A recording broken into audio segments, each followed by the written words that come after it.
Halo teman-teman semua dan Mas Eta, selamat pagi. Di sini saya perwakilan dari kelompok 2 akan menjelaskan mengenai kesinambungan atau prinsip kontinuitas pengajar dan pembelajaran.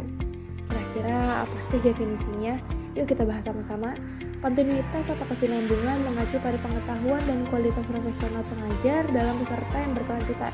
Dengan demikian, kesinambungan belajar mengajar menjadi sangat penting karena artinya bukan hanya pengulangan mata pelajaran yang membuat materi menjadi tidak efisien, tetapi juga ditinjau dari segi keberhasilan peserta dalam menguasai materi pada jenjang pendidikan tertentu. Tentu saja, kesinambungan memerlukan beberapa dukungan untuk membantu pengajar belajar secara efektif. Dalam pembahasan kesinambungan pengajar dan pembelajaran, saya akan mencoba dari sudut pandang teori Dewey. Dewey mengajukan teori pendidikan yang menekankan peran pengalaman dalam pendidikan. Menurut Dewey, pengalaman pendidikan yang kuat adalah hasil dari dua prinsip dasar, yaitu kontinuitas dan interaksi. Kontinuitas mengacu pada bagaimana pengalaman baik masa lalu dan sekarang mempengaruhi masa depan, sedangkan interaksi mengacu pada bagaimana situasi seseorang saat ini mempengaruhi pengalaman mereka. Sederhananya, Dewey mengusulkan bahwa pengalaman masa lalu, masa sekarang, dan masa depan mempengaruhi kemampuan seseorang untuk belajar. Kontinuitas mendorong pembelajar untuk terus belajar sampai interaksi memenuhi kebutuhan belajar. Ada pula beberapa hal yang perlu diperhatikan dalam pembelajaran, diantaranya ialah yang pertama ada desain untuk kelompok umur yang berbeda. Perencanaan instruksional, perencanaan kursus, dan rencana dukungan harus disesuaikan dengan tingkat keterampilan kelompok usia. Yang kedua, ada pelatihan sistem pendukung. Pengajar, staf, siswa, dan orang tua harus menerima pelatihan dalam penggunaan sistem pembelajaran berkelanjutan untuk memastikan kesinambungan dan aksesibilitas yang tepat. Lalu yang ketiga, memastikan aksesibilitas. Tidak semua peserta memiliki akses ke internet, saluran telepon, televisi, atau radio pada waktu yang sama atau sama sekali. Itulah mengapa penting untuk menawarkan berbagai metode pembelajaran jarak jauh. Yang keempat, ada mempersiapkan penutupan pembelajaran jangka pendek dan jangka panjang.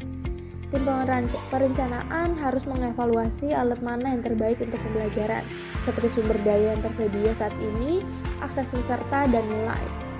Yang kelima, ada pedoman pemerintah untuk pembelajaran online.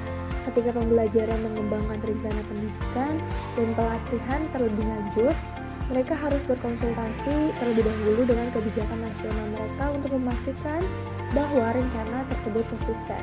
Selain itu, terdapat pula alat pendukung dalam pembelajaran, diantaranya yang pertama ada bahan ajar, yaitu buku teks, fotokopi bahan referensi, lalu silabus dan tugas. Selanjutnya ada berbagai teknologi, yaitu telepon, ada email, ada konferensi yang dapat digunakan selama ketidakhadiran untuk memfasilitas komunikasi atau aliran antara pengajar dan peserta atau konselor dan orang dewasa terpilih lainnya.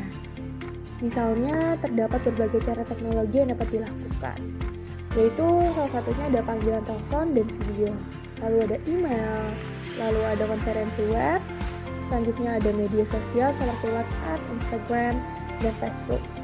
Terus selanjutnya ada wiki. Lalu pertemuan kelas yang direkam memudahkan peserta untuk belajar dimanapun dan kapanpun dan tidak terbatas ruang dan waktu. Selanjutnya ada materi online atau konten target lainnya seperti salinan digital, buku teks, bahan referensi, tugas, dan dukungan pembelajaran audio visual yang terdapat tersedia di internet melalui platform pembelajaran online dan situs web, seperti misalnya situs web dari sekolahnya. Nah, selanjutnya ada studi kasus nih. Kesinambungan pengajar dan pembelajaran mendukung premis pembelajaran berkelanjutan yang menunjukkan kepada pelajar bahwa mereka mampu belajar bahkan ketika lingkungan belajar normal tidak tersedia. Lingkungan belajar tidak normal tersebut dapat dalam bentuk kelas dibatalkan karena peristiwa bencana seperti angin topan, pandemi, keadaan darurat keluarga, penyakit, atau kewajiban profesional. Pembelajaran akan terus berlanjut.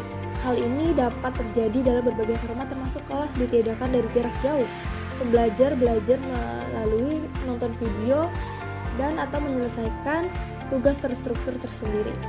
Salah satu contohnya adalah ketika situasi COVID-19 terungkap, sekolah dan universitas ditutup untuk melindungi pembelajar, pengajar, dan masyarakat luas. Situasi tersebut mengharuskan tetap dilaksanakan proses pembelajaran dan pembelajaran walaupun tidak dilakukan secara bertemu. Maka dari itu, dilaksanakan pembelajaran jarak jauh yang menggunakan perkembangan teknologi sebagai media utama dilaksanakannya kegiatan belajar mengajar. Situasi tersebut mengharuskan sektor pendidikan untuk merencanakan pilihan pembelajaran yang berkelanjutan, berkualitas, dan fleksibel.